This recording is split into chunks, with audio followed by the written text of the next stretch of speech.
Hare Krishna. Welcome everyone. This morning's Srimad Bhagavatam class. Today is a special occasion of Shri Sharat Purnima. We will be speaking from Srimad Bhagavatam, 3rd canto, chapter 9, verse 21 on the board. But before we read, we'll recite the invocation. Om Namo Bhagavate Vasudevaya. Om Namo Bhagavate Vasudevaya. Om Namo Bhagavate Vasudevaya. We chant the verse. Yanna vipadma pavanadahama shamidya. Lokatrayopakarno yadanugrahenaha. Tasmai namasta udarasta pavaya yoga. Nidra vashana vikashanale nikshanaya. Yanna vipadma bhavanadahama samidya. Lokatrayopakarano yadanugrahenaha. Tasmai namasta udarasta bhavaya yoga. Nidra vashana vikashana linikshanaya. Yanna vipadma bhavanadahama shamidya. Lokatrayopakarano yadanugrahenaha. Tasmai namasta udarasta bhavaya yoga. Nidra vashana vikashana lekshanaya.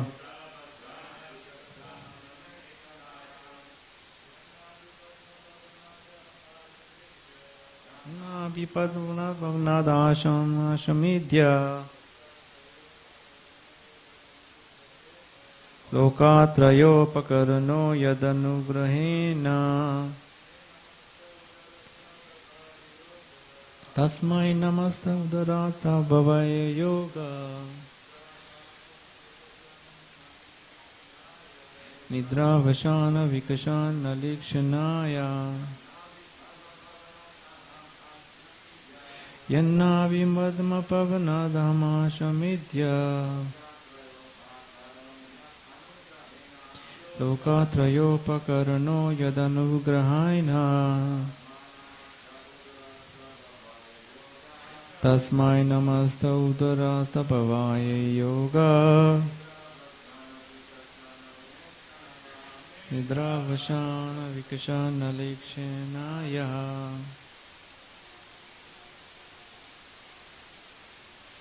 Yanna vipadma bhavanadahama shamidya. Lokatrayopakarano yadanugrahena. Tasmai namasta udarasta bhavaya yoga. Nidra vashana vikashana lekshanaya. Word for word translation. Yat, whose. Nabhi, navel. Padma, lotus. Bhavanat, from the house of. Aham, I. Asam, became manifested. Idya, O worshipable one. Lokatraya, the three worlds. Upakarana, helping in the creation of. Yat, whose. Anugrahena, by the mercy. Tasmai, unto him. Namaha, my obeisances. Te unto you. Udarastha, situated within the abdomen. Bhavaya, having the universe. Yoga Nidra Avashana, after the end of the transcendental sleep. Vikashat, blossoming. Nalina Ikshanaya, unto him whose opening eyes are like lotuses. Translation and purport by His Divine Grace, Srila A.C. Bhaktivedanta Swami Srila Prabhupada. Srila Prabhupada ki. Translation. O object of my worship, I am born from the house of your lotus navel for the purpose of creating the universe by your mercy. All these planets of the universe were stationed within your transcendental abdomen while you were enjoying sleep. Now, your sleep having ended, your eyes are open like blossoming lotuses in the morning. Purport. Brahma is teaching us the beginning of Archana regulations from morning 4 o'clock to night 10 o'clock. Early in the morning, the devotee has to rise from his bed and pray to the Lord, and there are other regulative principles for offering Mangala Arati early in the morning. Foolish non-devotees, not understanding the importance of Archana, criticize the regulative principles, but they have no eyes to see that the Lord also sleeps by His own will. The impersonal conception of the Supreme is so detrimental to the path of devotional service that it is very difficult to associate with the stubborn non-devotees who always think in terms of material conceptions. Impersonalists always think backwards. They think that because there is form in matter, spirit should be formless. Because in matter there is sleep, in spirit there cannot be sleep. And because the sleeping of the deity is accepted in Archana worship, the Archana is Maya. All these thoughts are basically material. To think either positively or negatively is still thinking materially. Knowledge accepted from the superior source of the Vedas is standard. Here in these verses of Srimad Bhagavatam, we find that Archana is recommended. Before Brahma took up the task of creation, he found the Lord sleeping on the serpent bed in the waves of the water of devastation. Therefore, sleeping exists in the internal potency of the Lord. And this is not denied by pure devotees of the Lord like Brahma and his disciplic succession. It is clearly said here that the Lord slept very happily within the violent waves of the water, manifesting thereby that he is able to do anything and everything by his transcendental will and not be hampered by any circumstances. The Mayavadi cannot think beyond this material experience, and thus he denies the Lord's ability to sleep within the water. His mistake is that he compares the Lord to himself, and that comparison is also a material thought. The whole philosophy of the Mayavada school, based on not this, not that, neti neti, is basically material. Such thought cannot give one the chance to know the Supreme Personality of Godhead as he is.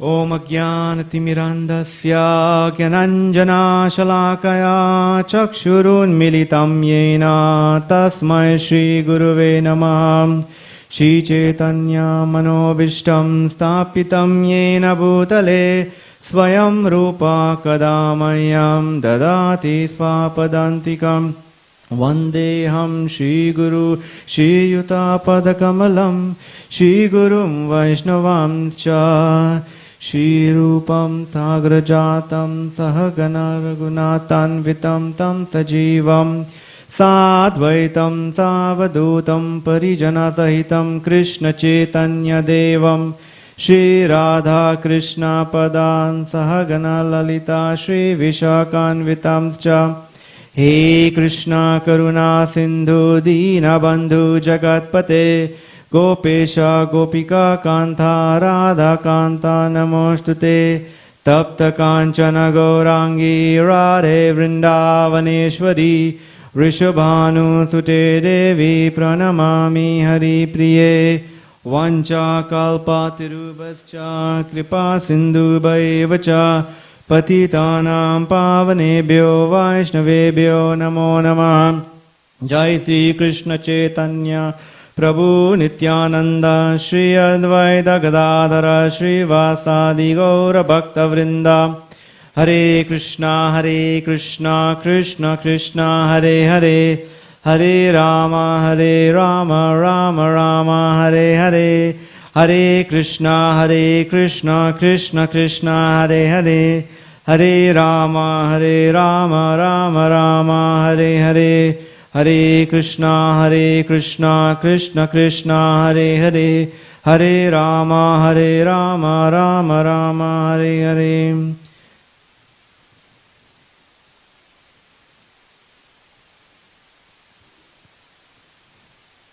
Hare Krishna. So I'll read the verse again.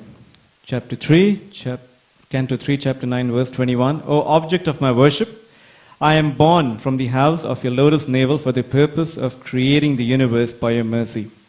All these planets of the universe were stationed within your transcendental abdomen while you were enjoying sleep. Now your sleep having ended, your eyes are opening like blossoming lotuses in the morning. So here we see Lord Brahma praying to Garbhodakashayi Vishnu, asking him, Lord, please wake up, it's Mangalarati. Give me a chance to serve you.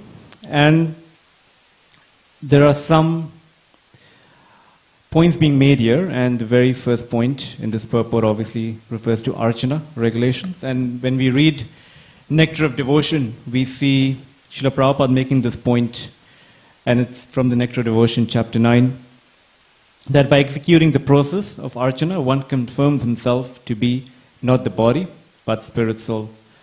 So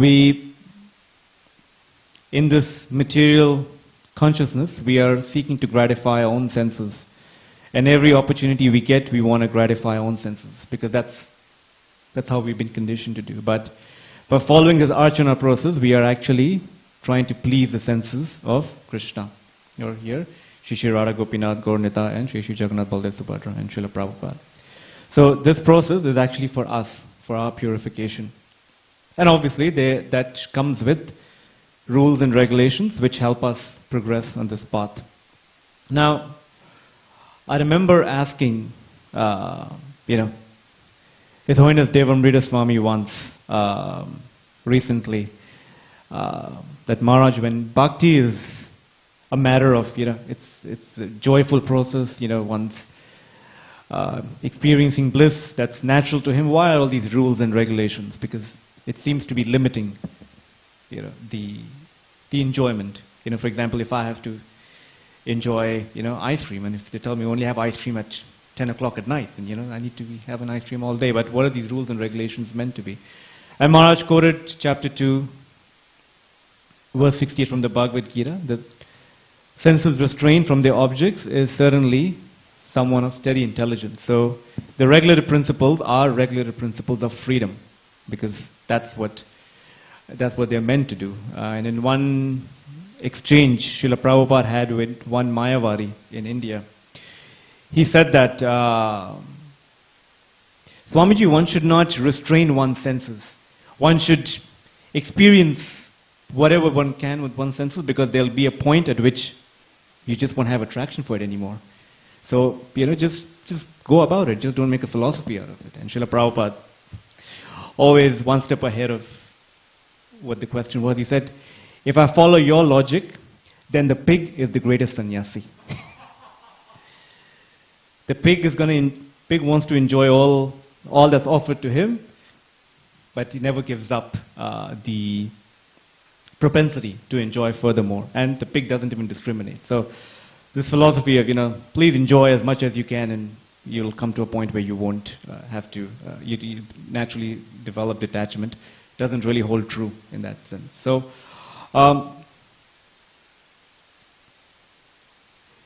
there's another very important point that's being made here, and that is Srila Prabhupada's taking an opportunity to bring to us how Mayavadis, or the impersonalists, are actually advocating something that's very dangerous.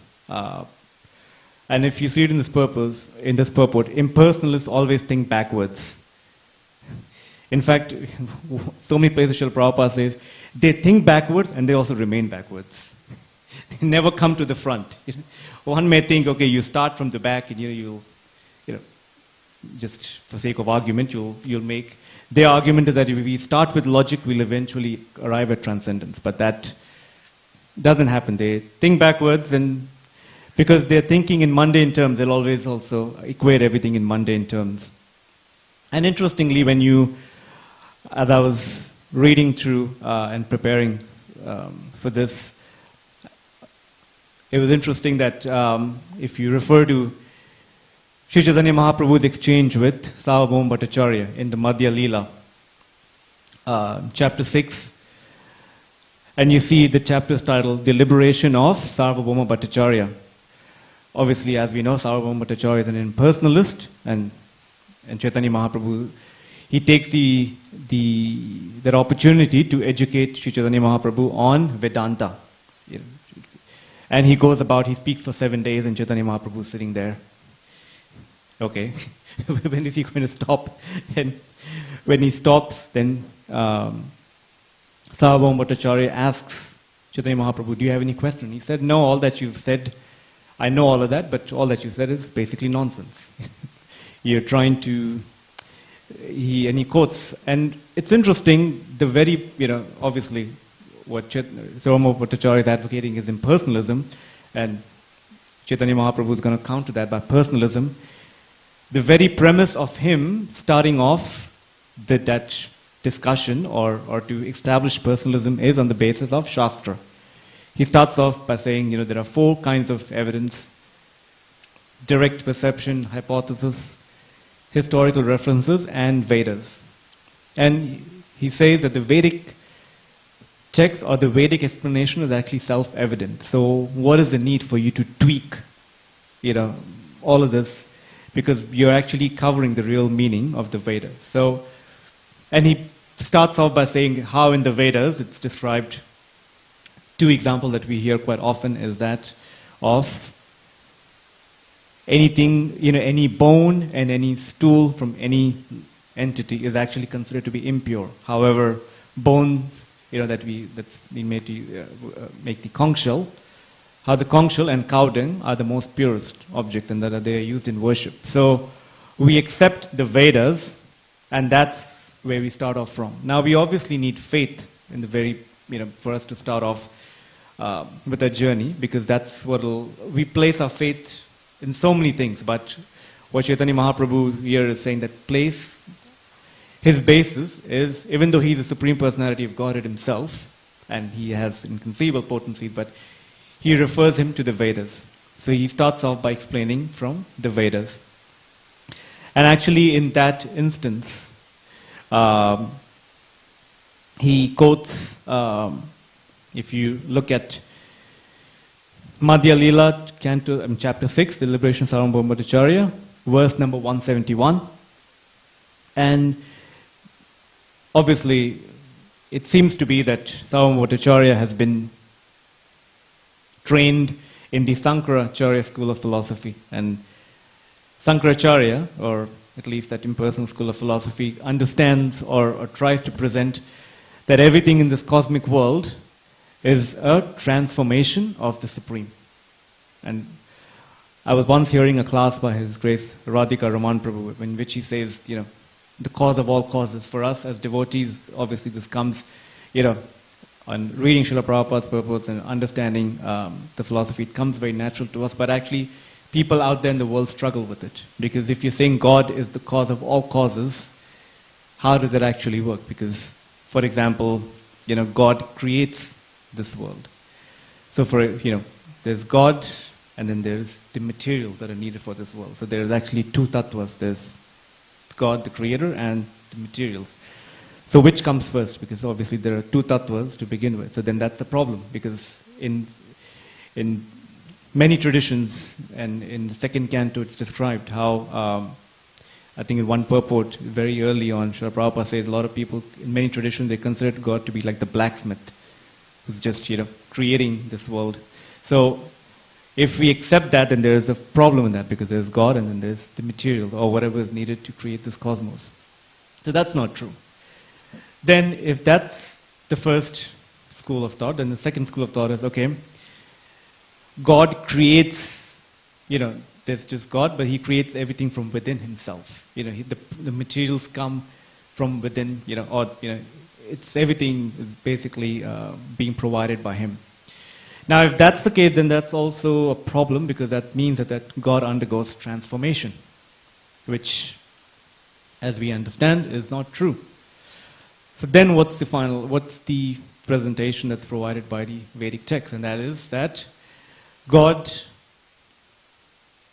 everything that we see in this world, or that's come from this, that we see in this world that God creates from, is a transformation of his energies, his shaktis. And actually, if you read, the Vedic texts actually make this point over and over again, that everything in this cosmic creation is a transformation of the inconceivable potencies of the Lord. It's not a transformation of the Lord, but it's a transformation of the potencies of the Lord. And this is actually quite baffling to the impersonalists, because they can't understand personality that's untouched by the contamination or the workings of this world. They just can't wrap their heads around this, and that becomes a problem, because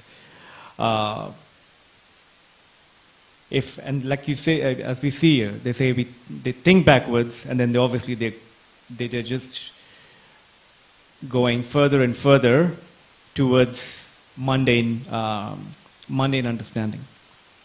So in that purport that I just referred to, 6.171, there was how, everything is a transformation of the potency of the Lord. There's an example, there's an analogy that's given there, which I found quite helpful, and that is of a touchstone.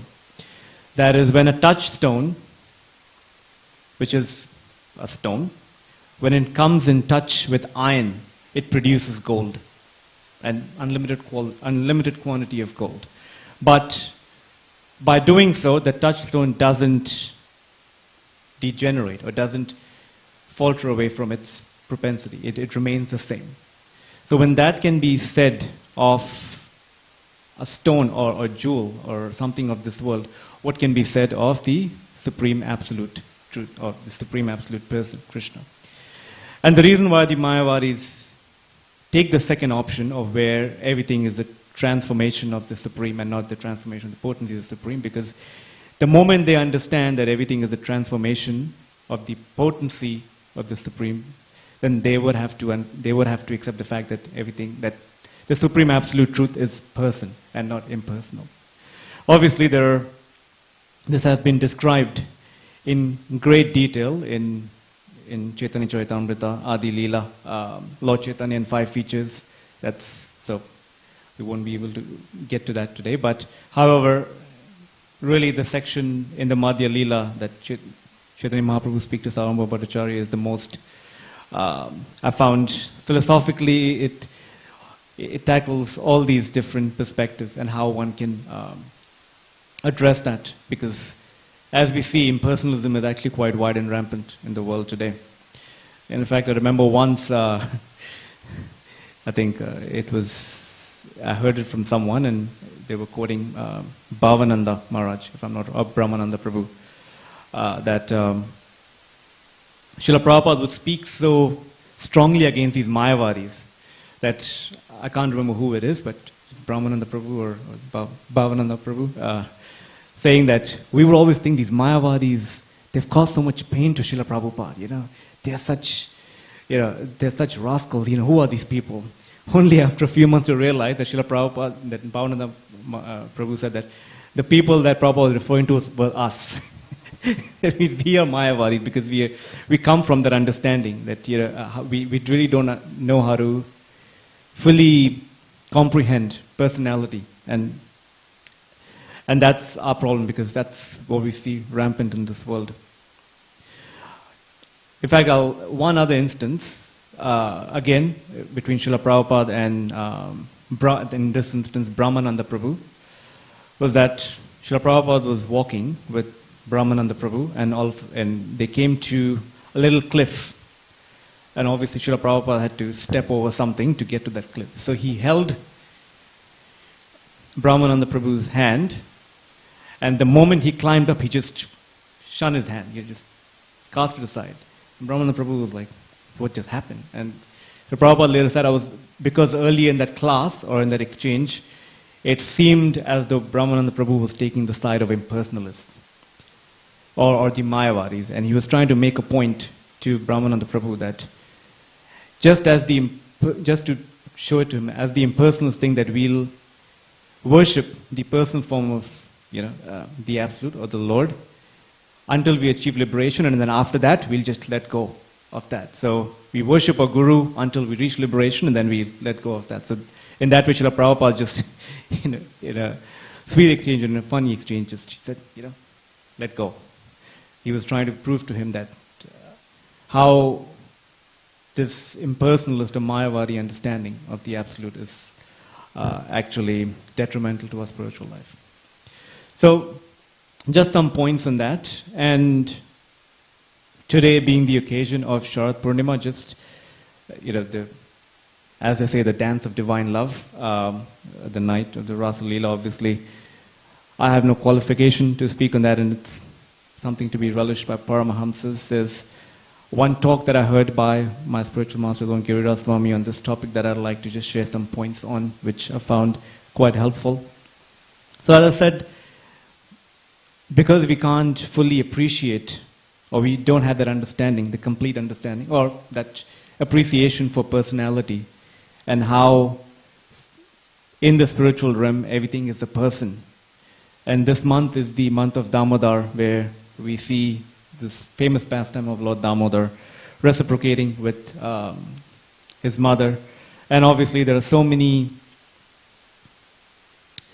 exchanges that happen in that one pastime. We understand that the milk that was boiling that's also a person. And everything in the spiritual world, animate or inanimate, is actually a person. So when we hear such things, it just doesn't, for us, because we, as it says here, because we equate everything on the material level, we can't really come to that, we can't really jump the ship and, understand what's happening on the other side. So today, again, being Sharad Purnima, there was,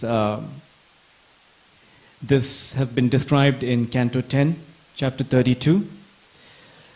And it is said how Krishna, in the middle of the night, he plays on his flute, which actually acts as a messenger to all of the gopis. That, come on, and then they perform their nocturnal pastimes of the Rasa Leela. So, in this chapter, or in this, as this happens, the gopis abandoning everything come to see Krishna, and as they come there, at that very moment, Krishna, in his own transcendental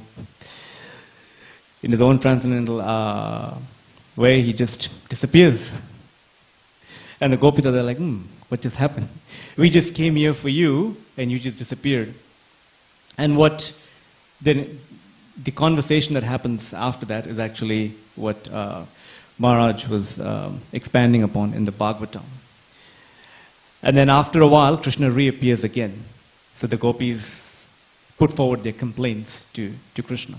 So just picture Krishna now. Example that's given, if you're in a court, there's a defendant, then there's a lawyer, and then the defendant has to prove that, look, I'm not guilty, but here the lawyer, which are the gopis, are going to present all these arguments to make Krishna, make him feel that he's guilty, or that he's done something wrong. So the gopis start off by saying, actually, Krishna, there are 3 categories of lovers. The first category of lovers, or the 3 categories of relationships in this world. First category is of like a merchant. So if I like you, if I do something good for you, then I'll reciprocate in the same way. Or if I do something that's not up to the mark, then I'll also reciprocate for that. So in in modern day terminology, tit for tat. I'll deal with you exactly the same way as you did to me. So that's the first category. The second category is those that will reciprocate even if there is no reciprocation happening on the other side. So the example that's given is of the parents. The parents will love their child no matter what they do, no matter if they take the advice or not, no matter in how way the child has been responding to the parents' queries. So, in one sense, selfless love. There is, the love of the parent for the child is actually selfless. But however, one step above the parents are the devotees of the Lord. The devotees are those, the devotees go out of their way, even if, because the relationship of the parent and the child is based on blood. But a devotee will spread his or her mercy regardless of, who the other person is. And that's what endears the devotee to Krishna. So that's the second kind. The third kind is those who don't reciprocate even when others love them. And the gopis are trying to tell Krishna, you are in the third. The third category. Even though we have forsaken our family, we have forsaken society, we are actually on the receiving end for what we are having to go through. And you are just not willing to reciprocate with us. So you are actually guilty of this. You fall in this third bucket. And more than anything else, they want Krishna to admit it. So now Krishna is like, okay. And obviously there's always this transcendental competition between Krishna and his devotees. And in the third category, there's actually a classification. There's a further classification that happens. Why does Krishna not reciprocate? What are some of the reasons that Krishna would give for not reciprocating? One, as we see in the Vedic text, that the Supreme Absolute Truth, Supreme Personality of Godhead, is Atmarama, self-satisfied. So, because the Lord is full in himself, he doesn't need to reciprocate. So everything that, because there's no, for example, if I have a desire, I'll look for it externally for it to be fulfilled. But in Krishna's case, that's not the case because he's self-satisfied. So Atmarama. The second is, even though Krishna has desires, but they're already fulfilled. So anytime Krishna has a desire, Krishna, thinks of something, that's automatically fulfilled. That's automatically being provided for by his inconceivable energy. So there you go. I have desires, but everything's done for me. It's just like a rich person who has all these servants at their beck and command. So anytime I just think of something or I ask for something, that's automatically provided to by my servant. So he's Atmarama, he's self-satisfied, and even if when he has desires, they are fulfilled. Now there's this third kind. In Sanskrit, this word is known as akritagya, ungrateful. That means even though someone will try to, offer their love to someone, they won't reciprocate because they're ungrateful. And a lot of times, you see that happening where, someone will say, you're just ungrateful for everything that, I've done for you. You just don't, you have that respect for what you've been given. So, again, the gopis are trying to tell Krishna, you fall into this bucket. You're ungrateful. Again, they present the same arguments. So, just imagine Krishna sitting there, okay. When will I get out of it? And he's just getting hammered more and more with... again, this all is happening on the platform of pure love, which, again, it's hard for us to even conceive of. So, he says, you are ungrateful. We've come here, you just disappeared. Now, obviously, there's something else that happens where Krishna disappears from the scene and the gopis try to look for him, and all of a sudden they see that there's footsteps of another gopi who's That's with Krishna, and obviously that we understand is Srimati Radharani. So, but again, later on, he also forsakes Radharani, and then when the gopis all unite, and then they feel that sense of disappointment of what's happened. So, they're telling Krishna, you're ungrateful. However, now, there's a fourth category, there's a further classification, and that is known as Guru Da. That is, there is reciprocation, but rather than being ungrateful to reciprocate with that love, I'm inimical. Which means that, I just don't want to reciprocate with you because I don't like you. Or I don't, I'm not indifferent to you, but I just don't like you. So now these four classifications have been presented, and again they're telling Krishna, you have to admit that you actually belong to the third category. And again, now what will Krishna do? All of this is building up to the climax of the exchanges that happen between them, and obviously it leads up to the Rasa Leela. But then Krishna, as being Krishna and charming, in his own unique way, and knowing how to enchant the hearts of his devotees, he says very beautifully, look, I don't fall under either of these categories. So he's trying to clean himself off. But he's saying, I disappeared just to increase your anxiety for me, or just to increase your desire to see me. Even though the love of the gopis is boundless, it has no limit. However, I did so just so that your desire to see me grows manifold. But however, I've come to this conclusion that there's no way for me to repay the debt that I owe you, and for that I surrender myself to you. And the gopis came with the intention of defeating Krishna, because telling Krishna to accept defeat, now they've been defeated. And again, this, like I said, this is happening on the platform of pure love. This is a completely transcendental conversation. So, as this happens, then that starts, then Krishna says, okay, then this starts off the Rasa Leela, or the dance of divine love, as we understand.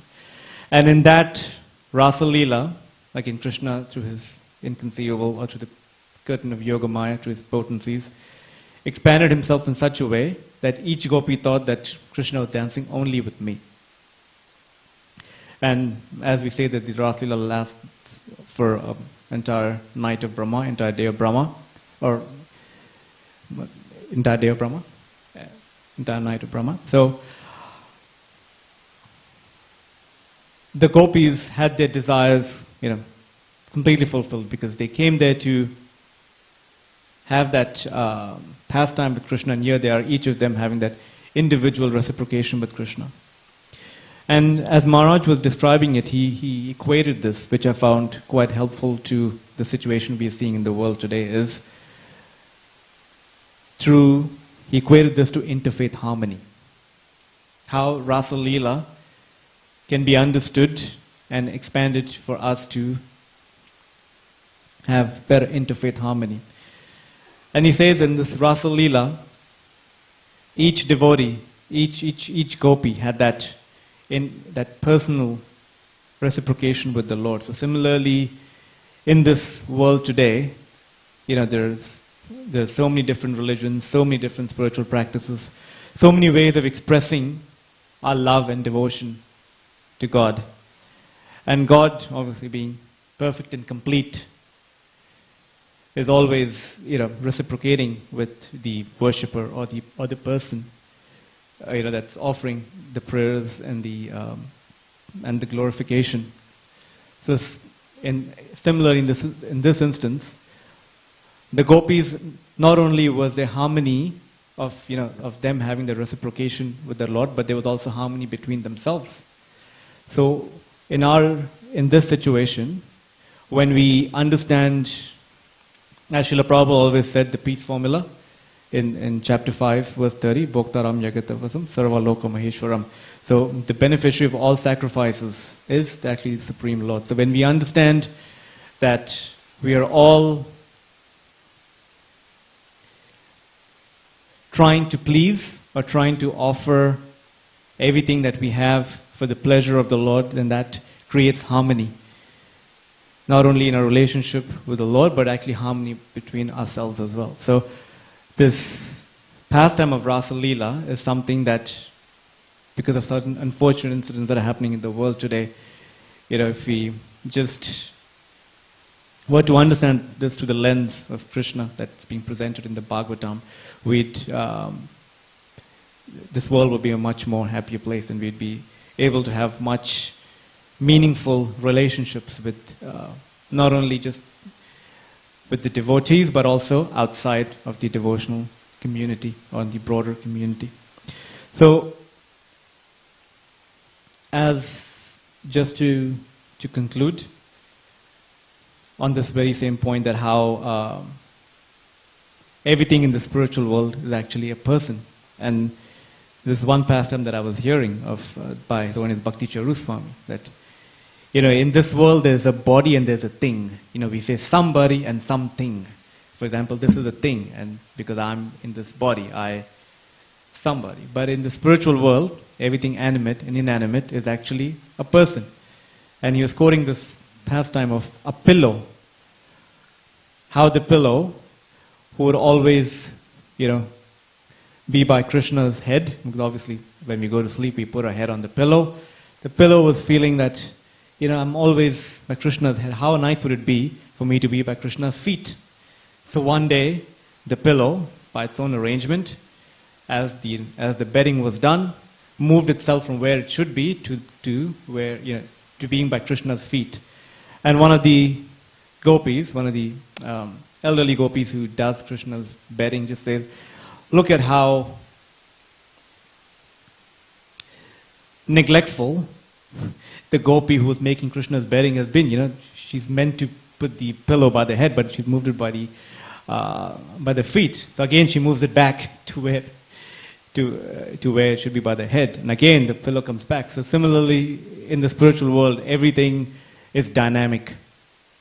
And that's what gives life to the spiritual realm. And that's when Krishna comes to this planet, or our acharyas, they're presenting to us this reality that in one sense is enchanting to our hearts. So that's what we should be aspiring for, is somehow or the other to be enchanted, by the mercy of the Vaishnavas, the Guru, the acharyas, for us to be enchanted by the words of Krishna, and that's in there lays our perfection. So I'm ending here. Thank you, everyone. If there's any questions or comments anyone would like to make before. Yes, Prabhu. Hi, Krishna.